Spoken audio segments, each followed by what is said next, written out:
2013, le chiffre 13 apporte-t-il le bonheur ou le malheur? En fait, c'est un peu comme les chauves-souris. Selon les cultures, elles seront suppôts de Satan ou au contraire, seront symboles de plein de choses positives. Il faut reconnaître que dans notre civilisation, les chauves-souris sont plutôt associées au diable. Déjà, si l'on remonte dans la Bible, on trouve des passages où les chauves-souris sont considérés comme des animaux immondes. Moïse, chapitre 3, livre 11. Parmi les oiseaux, voici ceux que vous traiterez comme immondes.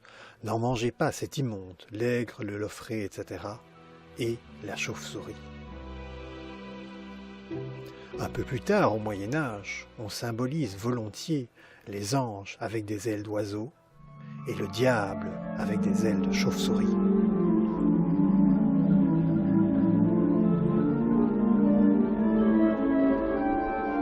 Lorsqu'elles sont représentées, elles sont toujours associées au diable et autres créatures de Satan.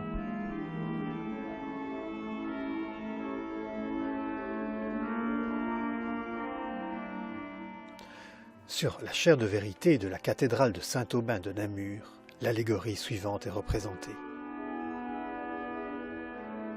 En bas à droite, la jeune fille représente la ville de Namur. Au-dessus d'elle, un démon s'apprête à lancer des éclairs. Nous sommes au Moyen-Âge. Un violent orage arrive sur la ville de Namur et menace de faire d'importants dégâts. En cette chaude fin d'après-midi, les croyants sont réunis pour les vêpres. Ils se mettent alors à prier Marie pour qu'elle les sauve de ce malheur. Marie les entend et repousse l'orage au loin. Et depuis, paraît-il, il n'y a plus jamais eu de violents orages sur la ville de Namur. Pour symboliser le démon, l'artiste a clairement sculpté deux ailes de chauve-souris. Dans la mythologie papou, les chauves-souris ont joué un rôle capital. En effet, si l'on croit la vieille légende du serpent Kaiwaru, il y a très très longtemps, il habitait le ciel et descendait sur terre pour manger hommes, femmes et enfants, si bien qu'il n'y eut bientôt presque plus aucun être humain sur terre. Seule une femme survécut, en se cachant dans le fond d'une grotte. Là, elle mit au monde un enfant, mais il s'agissait en réalité d'un bien étrange rejeton. C'était une chauve-souris.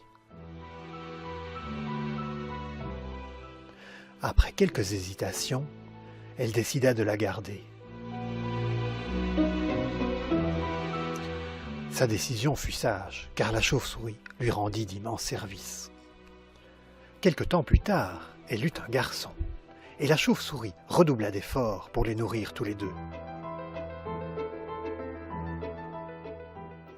Mais un jour, le terrible serpent Kaiwaru repéra la grotte et s'apprêta à manger la femme et l'enfant.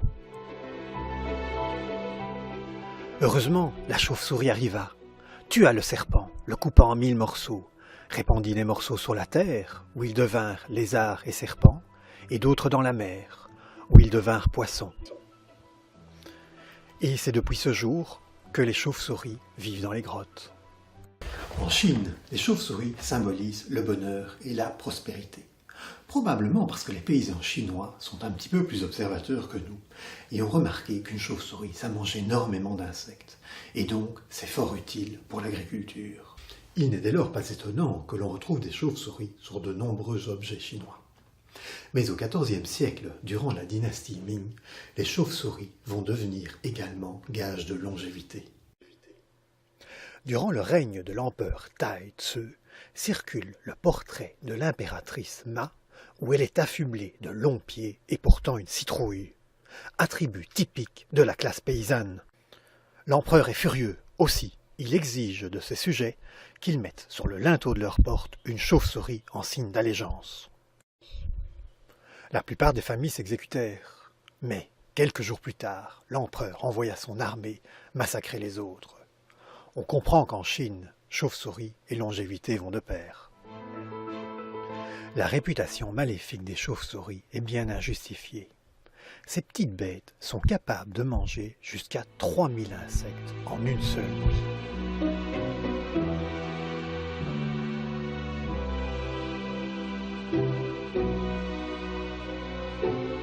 Ici, ce vespertillon de Dobbenton attrape toutes sortes de petits moustiques au-dessus de l'eau.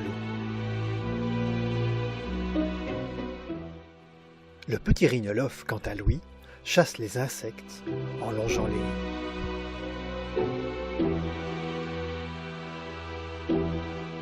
En Belgique, durant les 60 dernières années, sa population est passée de 300 000 individus à seulement 300 individus aujourd'hui.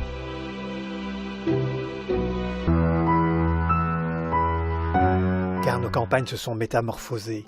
En bien des endroits, les bocages ont été remplacés par d'immenses monocultures, bien plus rentables. Ces immenses espaces plantés d'une même espèce sont des proies idéales pour les ravageurs comme insectes ou champignons.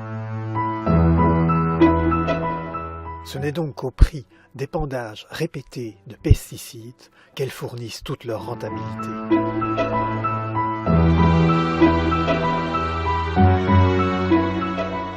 Mais en Belgique, environ 30% des pesticides consommés le sont par des particuliers. Est-il vraiment indispensable d'utiliser ces produits hautement toxiques juste pour avoir de beaux rosiers ou des gravillons sans mauvaises herbes? Ces produits sont lourds de conséquences pour l'environnement en général et les chauves-souris en particulier.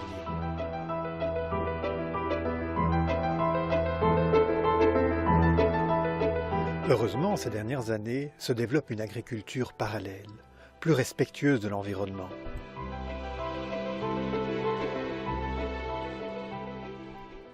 En Angleterre, une étude a comparé des fermes dites bio avec des fermes traditionnelles. Les chercheurs ont ainsi pu démontrer que, près des fermes bio, il y avait un plus grand nombre de chauves-souris et appartenant à un plus grand nombre d'espèces différentes de chauves-souris.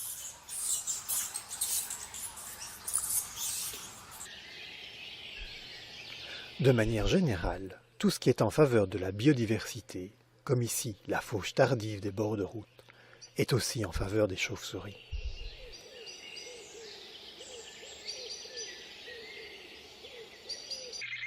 Voilà, suivons maintenant nos chauves-souris d'un peu plus près.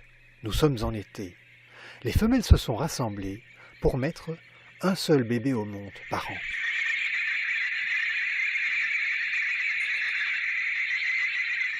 Ici, ce sont des grands rhinolophes, espèce facilement reconnaissable à sa feuille nasale qui lui sert d'haut-parleur pour émettre les ultrasons.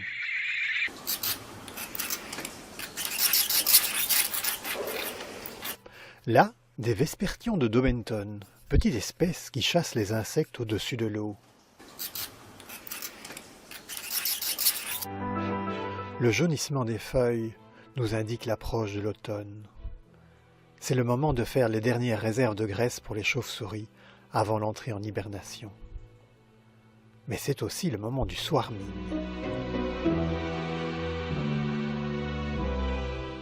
À cette époque de l'année, mâles et femelles se rassemblent à l'entrée de cavités naturelles. Et, si affinité, cela se termine dans l'intimité d'une fissure.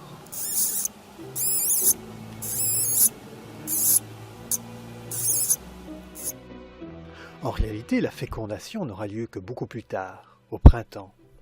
En effet, les spermatozoïdes seront gardés vivants durant tout l'hiver dans les voies génitales de la femelle.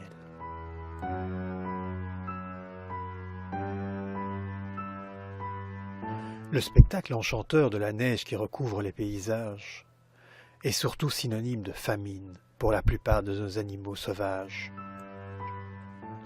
Plus de 90% des mésanges nés durant le printemps vont mourir durant l'hiver.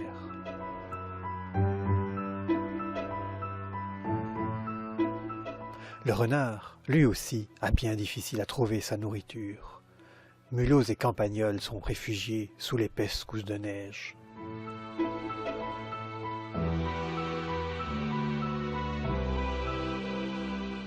Mais alors, que dire pour les chauves-souris, elles qui mangeaient jusqu'à 3000 insectes en une seule nuit?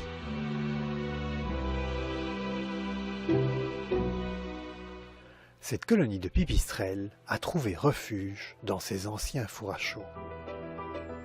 Blotty À l'abri du gel au fond de cette fissure, elles vont vivre sur leur réserve de graisse jusqu'à l'arrivée des beaux jours. Ce vespertien à moustache hiberne juste au-dessus d'un vespertion de naturaire. Ici, accroché au plafond, un autre vespertien à moustache.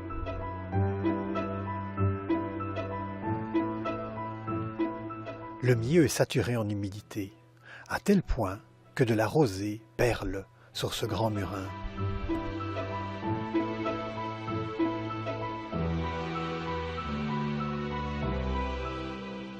Cette humidité est indispensable pour éviter que l'animal se déshydrate.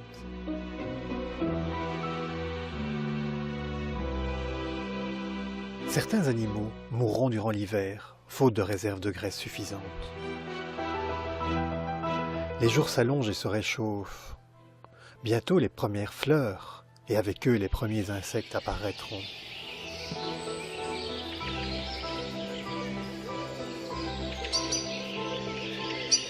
Bien vite les chauves-souris se réveilleront elles aussi. Les femelles se rassembleront pour former leur maternité, tandis que les mâles vivront seuls, çà et là, ou par petits groupes. Les chauves-souris ne connaissent pas les lois sur l'égalité des sexes. En effet, la garde des enfants incombe exclusivement à la femelle. Et les mâles ne leur verseront strictement aucune pension alimentaire.